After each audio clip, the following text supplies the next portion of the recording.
तो दीनू, आज तुम भी जा रहे हो गांव छोड़कर?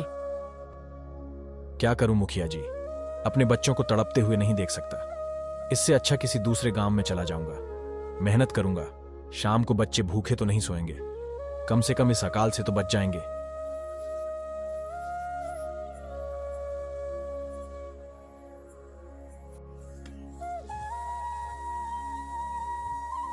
राम राम मुखिया जी।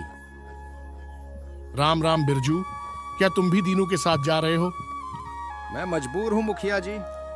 शाम को जब बच्चे भूख से बिलबिलाने लगते हैं तो खुद पर बहुत गुस्सा आता है। मैं इतना बड़ा होकर अपने परिवार का पेट भी नहीं भर सकता। मुझे माफ कर देना मुखिया जी। इस तरह तो हमारा पूरा गांव ही खाली हो जाएगा। मुखिया जी, आखिर क्या हुआ था हमारे गांव को? हमारे पास के गांव में तो अकाल नहीं पड़ा, फिर हमारे गांव में ही यह मुसीबत क्यों है? पता नहीं, जब मैं छोटा था तब एक ऐसी घटना घटी जिसके बाद से हर वर्ष सूखा बढ़ता गया और अकाल बढ़ गया। लेकिन जब तक हमें समस्या ही मालूम नहीं होगी, हम इस अकाल को दूर नहीं कर पाएंगे और इसी तरह धीरे धीरे हमारा पूरा गांव उजड़ जाएगा। एक उपाय है। लोग कहते हैं कि जब हवन और यज्ञ किए जाते हैं तो बरसात होती है, और हमें इंतजार तो बरसात का ही है। बरसात हुई और अकाल दूर। हाँ जसवंत काका, आप ठीक कहते हो। शायद अब यही तरीका बचा है। चलो पूजा करने की तैयारी करते हैं। सभी लोग पूजा करने लगते हैं। गांव वालों से खुश होकर इंद्रदेव प्रकट हो जाते हैं। गांव वालों, मैं तुमसे बहुत प्रसन्न हूँ। मांगो, हमसे वरदान मांगो। प्रभु, हमारे गांव में बरसात हो जाए जिससे हमारे गांव का अकाल दूर हो जाए। मुखिया, यह संभव नहीं है क्योंकि तुम्हारा गांव श्रापित है। जब तक वह श्राप दूर नहीं होगा, इस गांव में बरसात नहीं होगी। लेकिन प्रभु, यह श्राप हमारे ही गांव को क्यों मिला और इतना भयंकर श्राप किसने दिया? तुम लोगों को शायद याद ना हो, तुम्हारे गांव में एक तेजस्वी महात्मा आए थे। उनके साथ उनका शिष्य भी था। महात्मा जी प्रणाम। महात्मा जी, हमारे गांव में आपका स्वागत है। हम आपकी क्या सेवा कर सकते हैं? बच्चा, सेवा की कोई आवश्यकता नहीं है। हमें एकांत में कोई स्थान बता दो जहां हम विश्राम कर सकें। सुबह होते ही हम प्रस्थान करेंगे।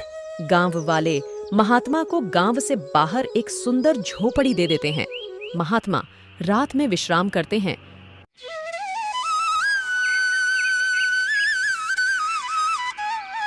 सुबह होते ही महात्मा चल देते हैं।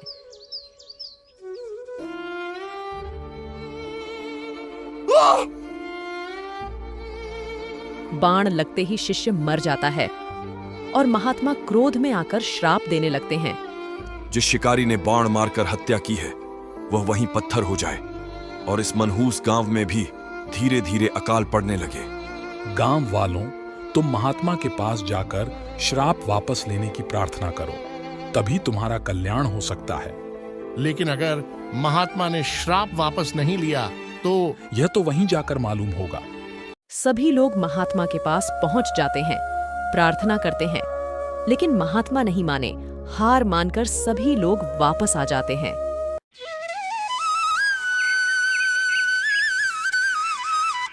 रुक जाओ दादी माँ, रुक जाओ। वो हमारा गांव है, हम अपने गांव को छोड़कर नहीं जा सकते। दादी माँ रुको। बेटा, मैं नहीं रुक सकती। उस मनहूस गांव में भूख से तड़पकर मेरा बेटा मर गया। मैं तुझे तड़पता हुआ नहीं देख सकती।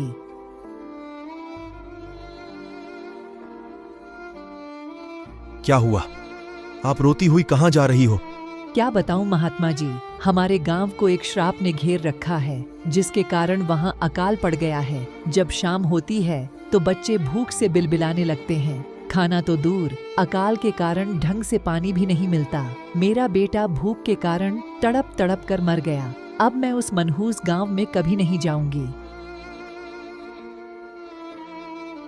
रुक जाओ, मैंने ही उस गांव को श्राप दिया था। लेकिन आपकी बातों से मुझे अपनी गलती समझ में आ गई है। मैं अपना श्राप वापस लेता हूं। प्रणाम इंद्रदेव, मुझसे भूल हो गई, मुझे क्षमा कर दो। ठीक है, क्षमा किया, लेकिन उस शिकारी को भी क्षमा कर दो, क्योंकि वह भी निर्दोष है। जैसी आपकी इच्छा प्रभु। महात्मा के श्राप वापस लेते ही गांव में बरसात होने लगती है। गांव वाले खुशी के कारण नाचने लगते हैं।